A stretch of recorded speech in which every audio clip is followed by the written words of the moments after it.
Morning, everyone. Before we dive into spreadsheets today, let's start with a fun icebreaker. We don't play games. That's for kids. Come on, let's warm up with the fun 2 truths and 1 lie. We don't have time for that.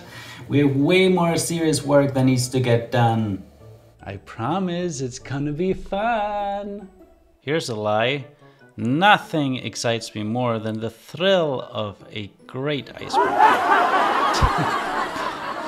Ooh, I got one. I've been with this company for over 10 years. I have 2 financial degrees and I'm thrilled about this meeting. I've got one. I won the lottery.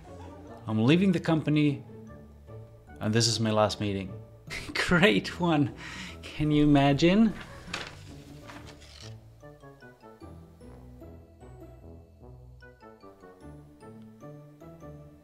If you're watching this video, you've probably been there, right? You know that a playful warm-up activity can really fast-track your engagement, the trust, the connections that are built in a group, but only if your participants are into it. So what usually happens when you announce, let's start with an icebreaker? A collective cringe sweeps through the room. So in this video, I want to share with you how we can add more play, connection, and these fun activities that supposedly do something good for us and bring them into boardrooms. I see what you did there. Boardrooms, I get it. If you are new here, hey, I am Jan and I am a recovering shy guy, a people-loving introvert, and a deep connector. And my mission is to teach leaders how to design experiences that do spark engagement, increase connection and trust, so ideally nobody feels left out. And did you know that he's actually writing a book about exactly this right now that you can subscribe to weekly updates for? Thanks, bud. I do believe that you can warm up your groups without these cheesy icebreakers, that we can build trust without trust falls, and that we can have vulnerable conversations with groups that don't feel like therapy. And I think we've all been victims of these icebreakers gone wrong. The activities are meant to be fun, bonding, but instead feel forced and awkward, and very often, including myself, I feel like for the introverted people, they move way too fast. And they're not really asking for consent, but rather just, we need to break the ice, let's get our sledgehammer out and get at it. Very often, that leaves a lot of people quite uncomfortable rather than connected. And you know what? It doesn't really have to be this way. So what if instead of icebreakers, we melt the ice with ice melters? Psst, that's also the name of his upcoming book. You really have to stop. This is so embarrassing. But thank you for promoting my upcoming book. Imagine if these ice melters aren't just silly games that we play at the beginning of a meeting, workshop, or training, but serve as meaningful tools to create these deep connections that create psychological safety and really genuine connections. Much like carefully nurturing a spark into a warm and inviting campfire, ice melters create a warm and inviting space that gently thaws the ice of unfamiliarity and kindles authentic connections. A little bit cheesy, but I think you're right. So, the next time you lead a group, I want you to follow the next few tips that I'll share with you so you can get the most out of your icebreakers and ice melters. Hopefully that term is going to catch on very soon, and avoid your group refusing to participate and leading to situations as I shared in the little video at the very beginning. So here is your challenge. How do we add more play to board rooms? Number 1, this is all about the language that we are using. So just as a start, let's not say anymore, hey, let's start with an icebreaker. Just get right into why you're doing the activity, what are the steps.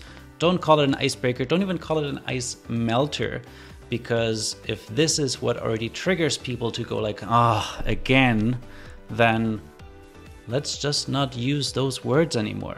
Make sure you set expectations really early, ideally in the invitation before your participants even show up to the workshop, training, or meeting. Make sure that they know this won't be your usual lecture where they can just sit back and, I don't know, make lunch, fold their laundry while they're paying attention. This is going to be very interactive, and here's why. Because you're very interested in hearing their thoughts, their opinion, their ideas. So that means they should be ready for a interactive, engaging session. There will be breakout rooms where they work together in small groups and collaborate in a different way. There is something really cool that happens when you invite people to be part of an experiment. In an experiment, things can go wrong. But also the main goal is because you want to learn something. So if we apply the same framework to our sessions, meaning we can't really fail, or with a failed experiment, there's still a lesson, something that we're learning from this, then we can try things that might not work out that great. So if you want to try out a new activity that you've never done before, and I do this very regularly, I would ask my participants, hey, with our regular discussions, we haven't been able to solve this problem, so maybe today we'll try something different. Are you up for an experiment? Show me your hand, raise your hand, type a yes in the chat, click one of the reaction buttons. If I do have people saying yes, that really opens the door for something really awesome to happen, because now they've agreed to participate and the outcome is unknown and we're all in the boat together. Assign different roles. So what I mean by that is every once in a while you already know the few people that will refuse, I'm not doing any icebreakers. This is not something that I participate in. And if somebody's really against the activity, you can't force them. We can't force adults to do anything. So instead, I like to think about what's a different way I get them to still participate, but in a slightly different role.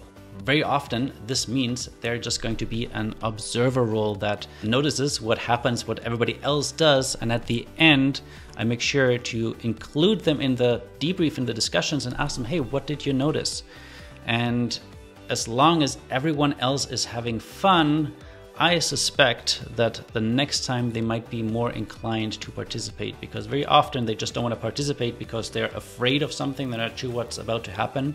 So once they see it, that it's actually not that bad, that people are enjoying it, so making sure you are picking the right activity for your group, then that's a plus point for you. Lead the activity with confidence. If you sound unsure and nervous when you're introducing your ice melter activity, then your participants will pick that up and hold back. I think I've been in that situation before where I just did not trust the facilitator, the leader knew what they were doing, and therefore I was not playing full out. I was not participating 100%. So if you need to, make sure you practice running the activity, maybe with a group of friends, or at least in a group where you feel safe, until you feel confident enough to bring it to a group where the stakes are a little bit higher. And then the last thing is all about choosing your activity with intention. What if you could connect your participants without making them cringe?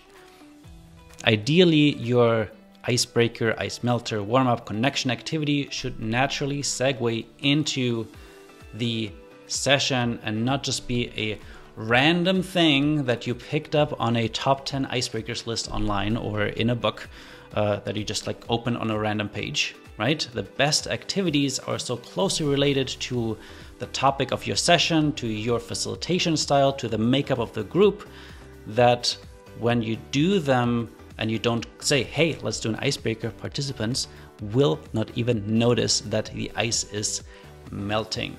And I think that's the best sessions, when this whole process of becoming less awkward with the connections and conversations that we're having is happening in the background. And Very often that means that melting the ice is not just about one activity. There's so much more to that. Hey, remember, this is what Jan's book will be about and what he's writing about in his weekly email every single Monday. Just look at these amazing testimonials from people who are on his email list, receiving these emails every single week with so much value. So make sure you scan the QR code over here to subscribe, and you'll also get this awesome bonus, the secret to avoiding crickets in online meetings, so you never have to ask a question and then worry if anybody else is going to respond. He's right. This is all what I will be writing about in my book, and for the last few weeks I've been sending out a weekly email every Monday where I share an idea, a framework, an activity from the book and get direct feedback from my readers. There's over 500 facilitators, trainers, educators, consultants on there right now that engage with me all the time. And if you'd like to be on it, make sure you click the link below this video. And if you're looking how to start off your session in a really powerful way right the moment your participants enter your room or enter your Zoom, check out this video with some really helpful tips. And don't forget to subscribe.